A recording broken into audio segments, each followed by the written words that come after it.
sa kwento ng isang ama na namatayan ng sanggol dahil pinagbawalan siya ng mga lider ng SBSI na dalhin sa ospital ang nag-aagaw buhay na niyang anak.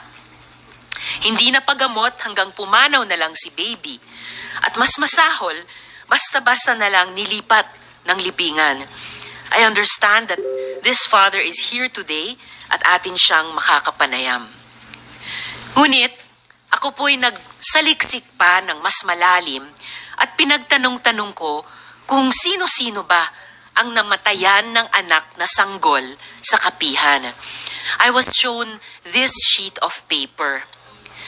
Mr. Chair, napakadami po nito.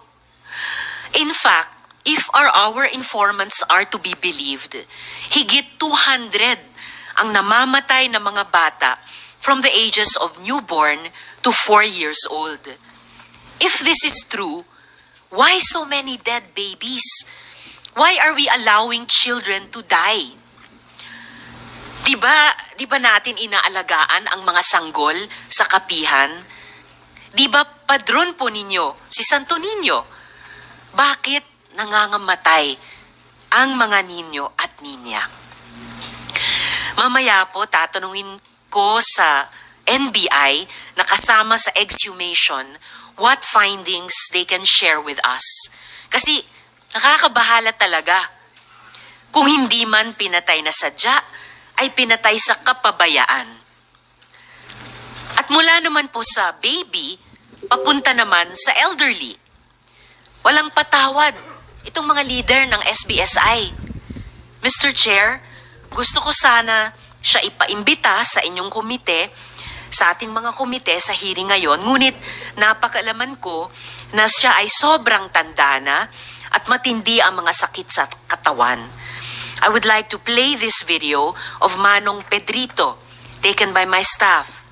Siya po ay tinorture di umano ng mga tauhan ni Mamerto Galanida sa harap ng kanyang pamilya dahil inakusahan niya na kinulam siya. Mr. Chair, I have a copy of the affidavit of Manong Pedrito that I wish to share with our committees, and with your permission, palihog, I would like to play this video. So dati, close kayo ni Mamerto, pero pinagbintangan ka niya na may black magic at kinulam siya, tama ba? Pagtukar ato, di ba nga, di pasumilan ko ako ng gidautan. Mutong gidakop ko. Ko, alas 4:30 man dito sa Kamuntagon. O asim ko na ba yung tukang malipog ko relo, kabati man ko mga tao marag kuan ba, sulti na baghinay. Unsa, ako sa panidan na kan sila. Katuhong sundang mga manakataas, tulog ko buok. Gihulbot og isa, gibutang sa gisanding ispektahan sa ang kwarto. Unsa, lugwa ko nga to kay kuan man. Pag umangkon sa message, pag abrik sa sa, Noy, bakod kay taguan ko ni ka Senyor Aguila. Bakod kay taguan ka, tanda dyan mo na ako ta. Kanalo Senyor Aguila ni mo. Sus, paglagwa na ho, ma'am, kay may abrik na itong pag-abrik spirita dyan. Bang! Pinaputukan ka? Salba. Sino nagsalba? Si Pidoy Buntad. Hapa! Ingon, paghapa na pirtahan sa kwarto, yung kita na pirtahan ka na, lain po, bang! Siya pa rin? Siya gyapon. Anong ginamit niyang armas? Maliit o mahaba? Taas. Murag ito, baga di sandonggan nga kabuga. Dok buto. Unsa ila ka dito kung gigapos mga na. Arang-arang din hinagapusa kay luag man sa din niya. Kini man din Ingon ana, di, may gigapos. Kani ka utong labas. Nalakaw man to gidamon ko nila, ingon na spidoy nga. Nigam na to kano. Kung unsa malagi hon sa ato gani ko, kay wa ko mamahibaw nga kasalanan. At least pag mangkon ko ako, nga wa man ko gibuhat. Ug ari ito ibase sa Dios. Ang tao magsulti og di mao makasalata sa Dios. Mo nangangaho ang tinuod jud mga sulti. Nung ginapos ka, maraming sumama? Daghan sila. May dala silang armas o wala? Kahong hiringan isa ka buok. Sino nagdala ng armas? Sa Pidoy, buntag. Ila kung di patindog. Pero paghapa lagi na ho, ma'am. Pagtambalik ko na ka na may hinimdumi. Paghapa no, kuan ila kung gigapos nga na samtang gibugkot ko, gibanjak ka ni hindi ni akin eh. Kanaman ako noong kamot, ma'am, kini og kiri. Sa epekto na, ma'am, sa akong sakit. Itong binanjakan. Unsa gitumban po ni ang gibugkot, samtang gibugkot ko din na. So, nadapa ka? Oo. Lulo, grabe lapok ni hong din ma'am. Kay uwan mo to. Ba't ikaw ang pinagbibintangan? Sino nagsumbong? Sino nagutos sa kanila? Wa ko kay bawo kasi nagsulti, basta kay gidakop lamang ko sang bahay. Ug na may ilang pagtuo sa tao ug sa Dios, ako na po labuan pa sila na og pagtuo. Kaan tao ko ram katang kalag ba ibayad. Unsa mahibayad kalag makadaot kog tao, nga akong kalagi sa kabuok. Wala yaho. Humagapos gi naglakaw mi nga to saka sa board member. Pero wa ko sa sugdan magkaibaw og asa ko day ha. Kay wa pa ko magbuhat pa ma'am. Magbuhat. Isa ka tawo nagtukod sa likod. Gapo di skilid. Hadlok sa budagan ko nga kanin tawo ma'am og basta gapuson hin dili kadagan. Makalakaw kapilo di kadagan. Masir ko ra abusunahan. Kay ang katig-katigod sa tao sa Baroto, kini man katig og Baroto pa pambut pa. Ug di gani ka makaingon ana, di ka mutulin. Hinay mo likaw. Pag abot sa bahay ni board member, kung mo kay naghinuktok mong kumam ka mura mamong nadaog ang kalibutan para sa ako. Unya, nag-ingon yung kanam sa bangko ingon na naglingkod. Ibirahan hon dinhi ama, may hong ibati ron. Yung sa pagbira. Sumbag. Kinsa nagsumba? Pinoy. So si Pidoy yan. Oh, kini og agdire. Anong motibo ni Pedoy? Bakit siya nanuntok? Manahibis agila. So si Zang Hipis Aguila. Sa pagsuntok ni Pedoy, ano nangyari pagkatapos? Sakit ang dinhi. Og dire. Tanaman hong kamuting kusoso. Epekto sa dinhi og dinhi. At to kaya yung adlaw. Grabe sakit ang dinhi amam. Sunod sa upat ka adlaw. Dinhi. Gaano katagal yung pag-torture sa inyo? Mga isang tunga ka oras, ma'am. Sa ahor ng... Nasa bahay ni board member na itabo. Oo. Walang naka-witness? Diha. Isang misis, diha. Sila tanan sa pamilya Oo. niya. Pagka humanan to, kay humanan ko sa bagay diha, ingon si Pidoy. Si board member imong azohon karon nga adlaw no, gikan karong buntag. Kutob alas 12 nga si board member maadyo na kay og Pidoy, board member maadyo ko lang kutob alas 12, balik man ko pag alas 12. Pagka alas 5 ihatod kan si Ring. Sementeryo. Muna klaro hayang pagkasulti. Muna ang Pidoy sulti. Kay pusilon tali kwanto. Pagkatapos, umuwi ka sa inyo. Di pasuro isa ko nga sa mga kasada nga ito nga na. Walang sumama sa inyo? Silang tanan, kumpleto sila. Ang ganda. Ang ganda mga agila. Mga gila. O hintayin ta ba ito kataw o ubos baka sa 30. Mga armado o mga sundang. O saray armas nga kanong mo ingon na. Paano ka nakauwi? Sino tumulong sa'yo? Ila man kung giba, basta ganaman ko nila hala uli na. Wala ba nga doon dia? Uli ko sa akong balay. Uli ko, nagkauli ko mga alas 9 o alas 10. Huwag kayo pamahaw pa.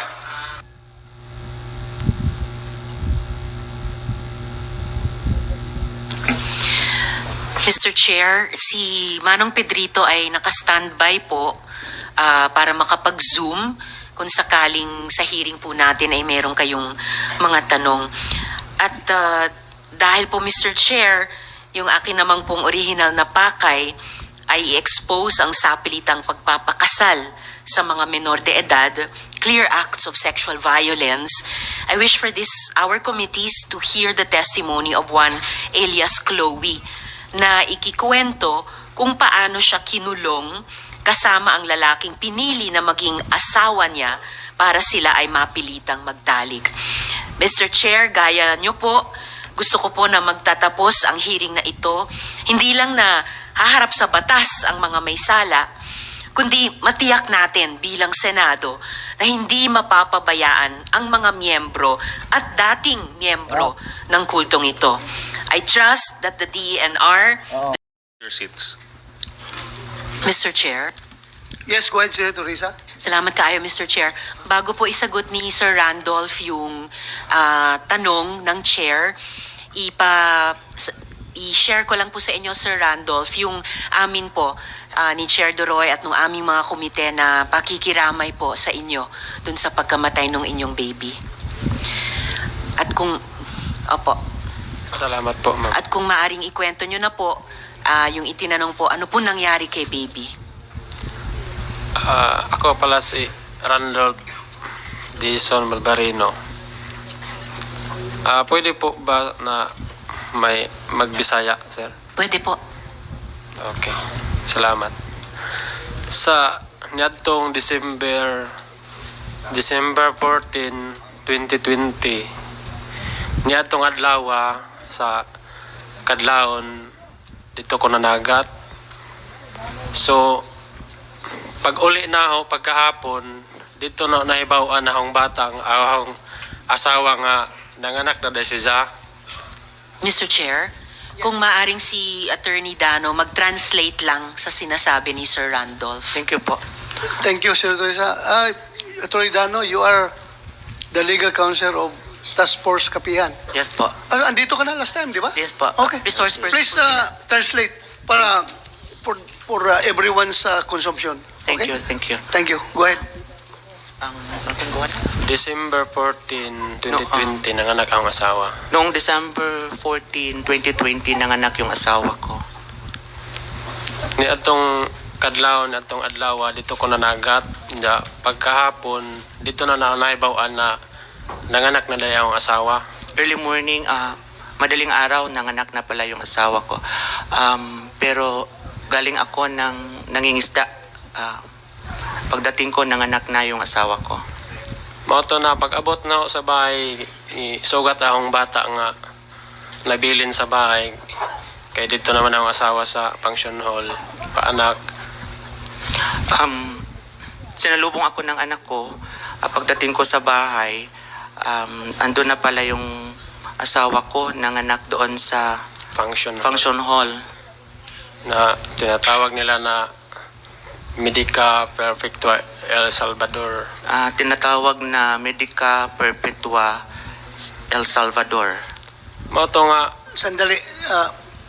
Anong tingin mo doon sa lugar na yun? Is that a hospital, clinic, or paanakan, or what? Sa Aya. tanong ni mo. What? kuan man na siya sir sa pakibali na gamit o hospital, gihimo naman itong hospital sa bayanihan. Murag, kuan na siya bisita gani sir sa kapihan. Before siya ginawang hospital, dati siyang function hall ng bayanihan, ng SBSI. So, nakakita ka na ng hospital, di ba? Yung regular hospital. Apo sir. So, ngayon, yung function hall, ginawang hospital, ano tingin mo? Kuwan ba siya? Pareho lang siya sa hospital sa gawas? Sa labas? Magkaiba. Anong pagkakaiba? Kasi parang kwarto-kwarto lang sir sa Kwarto lang, Oo, kwarto. walang gamit, May- equipment, mga health equipment. Mayroon din. Ha? mayroon din sir. Anong klase equipment? Yung pang kuan sa ihi, laboratory. Ano? Laboratory sa ihi. Laboratory sa ihi, meron sila? Ako na bang pang-examine sa ihi. Examen sa ihi, Oo. examen sa tae. Oo, naaga. Meron sila? Na dito. Sigurado ka? Sure ka sir. Dali ha? Totoo ba, Mamerto? Galanida, meron kayong ganong equipment sa inyong kwan? Hospital? Ihian? Yung laboratory? Hindi po alam. Hindi ko alam po. Okay, Jerens, No, meron kayong ganon? examine. Your Honor, yung panahon po ng 2020, hindi pa po ako yung presidente. Hindi ko po alam. Hindi pa ba panahon ito? Hindi pa po. Hindi pa ikaw ang presidente, Hindi pero pa. membro ka na during the time. Membro lang. Okay. Mr. Chair? Yes. Follow up lang po kay J. Renz Kilario.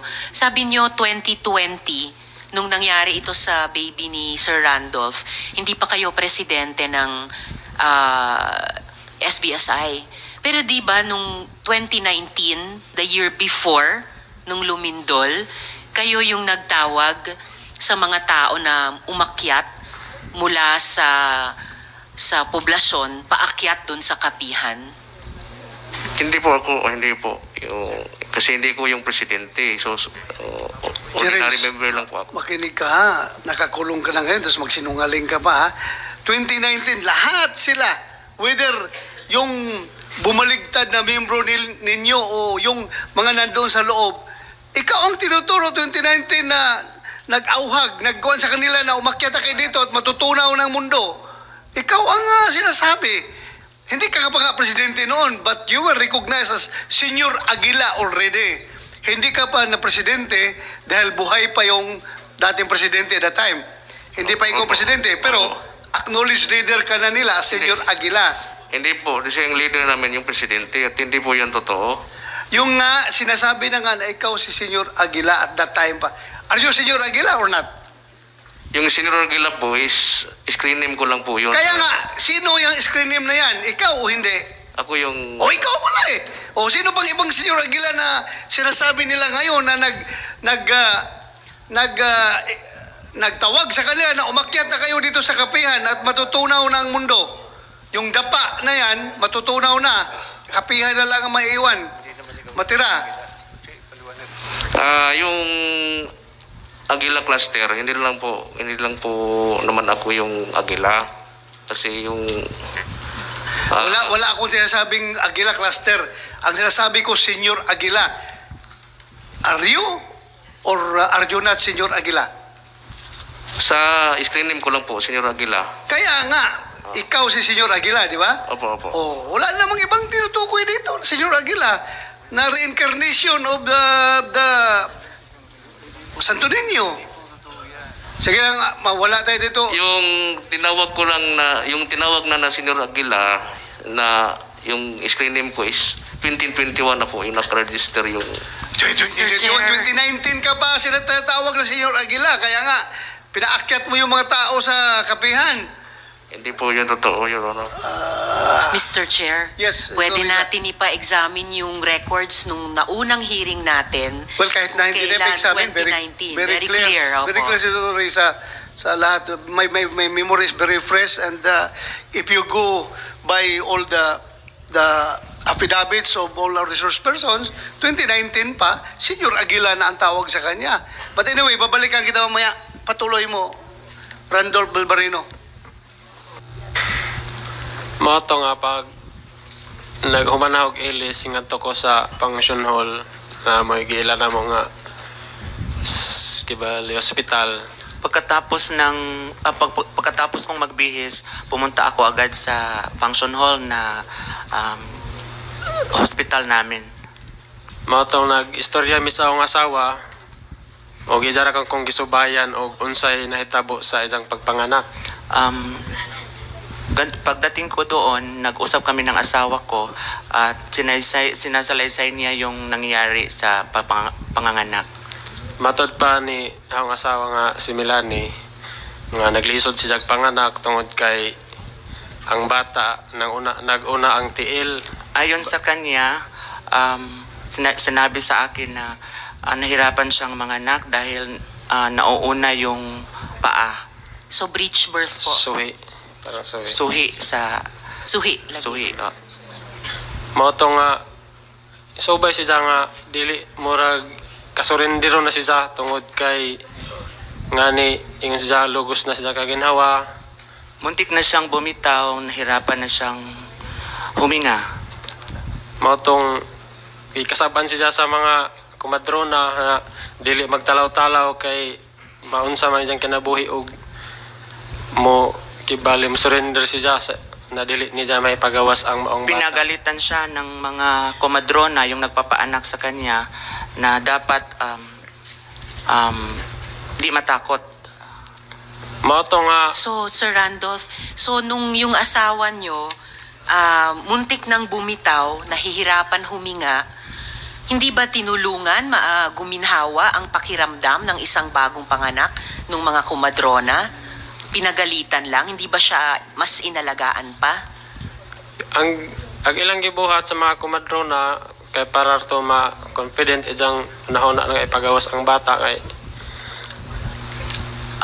Para makampante, ang ginawa ng mga kumadrona ay mao tong ilang giadjog si og ang asawa murag gipugos og tulak ang tijan para mugawas ang bata unsa ingon si na tinulungan yung ng mga kumadrona na masiog, mapush yung bata para lumabas. mao to nga ingon si nga sa diha nang nahawiran ang tiil murag fugos tugod to nila og pagawas para ang si Jama libre mabuhi. Nung lumabas na yung paa, sa pilitang hinila yung mga paa para mailabas at saka ma-save yung nanay. Bago po lalabas yung baby, hindi ba sinubukang, dahil kumadrona, na ang tawag mo doon, yung imasahe para medyo maging tama yung posisyon ng baby, mas ulo muna mauuna. Hindi po sinubukang ganon, hilutin na umiba yung posisyon ng baby. Dili naman to madaog hilot ma'am kay kibali panahon naman to sa isang pagawas gato dili na naman to pwede. Hindi na pwedeng hilutin kasi kabuanan na. Saan yung asawa mo ngayon? Sa kapihan. Ano ba sa kapihan? Ikaw, nasa baba ka na. Bumaba ako sir. So, nandun pa siya sa kapihan ngayon? Opo sir. Pati anak mo? Nandun yung Ilang dalawa. anak mo andun sa kapihan? Dalawa sir, babae. So, may asawa na naman siyang iba ngayon doon? Wala Yun pa? ang pinag-asawa nila doon sir. Ha? Yun. Nag-asawa na naman doon? Sa pilitang pinag-asawa ng Pinag-asawa ibang lalaki. ng ibang lalaki? Opo sir. Ikaw, nag-asawa ka naman sa baba? Hindi pa sir. Wala pa? Opo. Continue. Na-interview mo yata yun, Sen? Yung asawa niya. Well, yung asawa mo, pati yung kanyang alleged na bagong husband, tinanong ko doon kung talagang sila ay nag-asawa na. Complete denial sila na hindi daw nag-asawa. Sabi ko, pupuntahan ko yung, sabi ko sa babae at saka sa lalaki, pupuntahan ko yung bahay ninyo. Kung makita ko doon na andon yung mga gamit ng lalaki, ibig sabihin, nagkukuhabit kayo in one dwelling. So, ibig sabihin, nagsama na kayo. Kaso lang, hindi ko na napuntahan. But anyway, continue. Mao to nga pagkugos na sa bata na tinga ako kay ang isang lawas pajok. Nung inakay ko yung kinarga ko yung bata, nakita ko na pale yung buong katawan ng bata ay pale. Maputla. Anda pagka matinga po ko sa tong bata kay naibuwa murag manggawas gani sa ang baba. Yun din may mga bubbles din, may mga na lumabas sa bibig ng bata. Tapos, hindi ka nagpumilit as a father na ibaba na sa ospital yung bata para masave yung bata? Mao to yung gusto sir nga gusto na nga may baba gadud ang bata sa ospital sa Socorro sa Oh, you're the father. Dapat binaba mo na, dinala mo sa ospital. Bawal kasi doon sir. Bawal. Sino po Sino nagbawal? nagbabawal? Si Senyor Aguila sir. Sino Aguila? Binawalan mo na ibaba yung bata na agaw buhay. Imbis masave pa yung kung nadala sa ospital, Hindi po. binawalan mo daw. Hindi po. Hindi. Hindi. Dahil hindi ako yung presidente noon. O paano nga siya makapagbawal? Hindi daw siyang presidente noon. Yung mga kamadrona doon, sinabihan ko na ilabas ko ang anak ko kasi parang yung buhay niya, agaw buhay na yung bata. Oh. Tapos sabi ng mga kamadrona na pinagbabawal kasi ni Senyor Aguila, wala tayong magawa. Sino yung mga kumadrona na yun? Yun si Jela Hugar, Hugar. Sino pa? si yung Kumsik, please take note para imbitahan natin kung meron pa tayo isang hearing. Sino pa? Virginia Mesias o si Jonah Ramirez nung nandun sa yung pagpanganak ng asawa ko. Kunin mo may mga pangalan. Ang pangalan? Jonah Ramirez? Jela Hugar, Virginia Mesias o Jonah Ramirez. Kuha mo? Sen po. Sino yung mga babae na yun? Kilala mo yun sila? Kumadrona talaga sila? Sila talaga yung nagpapaanak ng asawa ko, sir. Hindi lang asawa mo. Pati iba, sila nagpapanganak. Oo, sa lahat.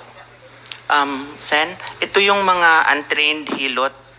Untrained hilot? Mga dating BHW. Hindi sila kumadrona kasi sa tingin ko yung kumadrona, mga midwife, yung mga licensed midwife. Ito hindi, untrained hilot ito. Well, ako, ipinanganak ako ng kumadrona lang na wala talagang training. Kuan lang, ako, ipinanganak ako na basta may init tubig lang, gayit lang tubig, paglabas ko, yun na, buhay na. Pero hindi sila registered midwife. Talagang kumadrona in the truest sense sa panahon natin. Iba ang kumadrona ngayon, di ba? When you say kumadrona, may training ng para midwifery, di ba? Somehow, midwifery. Not really licensed midwife. Pero, tinrain sila by, sino mag-train sila? Department of Health? O City Health Office? I think, basta mga BHW sila. BHW? Okay. Saka Mr. Chair, Yes. kahit nung panahon noon, ang kumadrona, kapag nakita nilang nanganganib yung baby, Oh. hindi sila magbabawal Oh. dalhin sa health center man lang, yung totoong health center. That's the difference. Opo, Oo. lagi. Sige, tuloy mo. Yung nagbabawal, sir, ginagamit lang nila ang pangalan ni Senyor Aguila, pero sa totoo yan, sir, yung talagang utak doon si Mamerto Galineda, Karen Sanico, Jan Jadahok at saka Rosely Sanico. Karen Sanico at Roselyn Sanico. Kasi mayroong panahon na nung nagkasakit si Mamerto Galineda, parang wala kaming gagawang meeting. Kasi yung may nagsabi sa doon ko na nalaman nung bumaba na ako, sir, yung parang sinaligan ni Mamerto Galineda na isa siyang driver. Nagsasabi siya na kaya siya bumaba kasi doon niya nalaman na ang sulat na ibigay niya kay Jerin Esquilario, yun pala ang galing ni Mamerto Galineda na sulat na yun ang i-memorize niya. Tapos pag magkaroon ng general meeting, yun ang isasabi niya sa mga tao. So meaning, gusto mong palabasin dito ngayon, gusto mong malaman ng committee ito na si Jerez Aguila ay under the dictates of Mamerto Galineda, Karen Sanico, and other officers ng SBSI. Yan ang gusto mong ipalabas na impresyon? Apo, sir. Na si Jerez Esquilario ay parang figurehead lang? Apo, sir. Front lang siya. Ang nagdedesisyon talaga, ito matatanda. Apo, sir. Yan ang gusto mong sabihin? Yun, sir, kasi doon ko nalaman na kasi yung pagbaba din ng parang kusinero ni Jerin Esquilario. So, nagtanong ako, bakit bumaba ka? Kasi kung ano ang makain ni Jerin, ikaw unang makatikim kasi siya ang kusinero. Sabi niya na doon niya nalaman ang mga mali na mga ginagawa nila doon sa loob. Sige, continue. Mao to, sir, na waya ko'y nahimo sa akong bata nga ahong mahipagawas. Wala akong nagawa, sir, sa anak ko na mapalabas doon sa kapihan.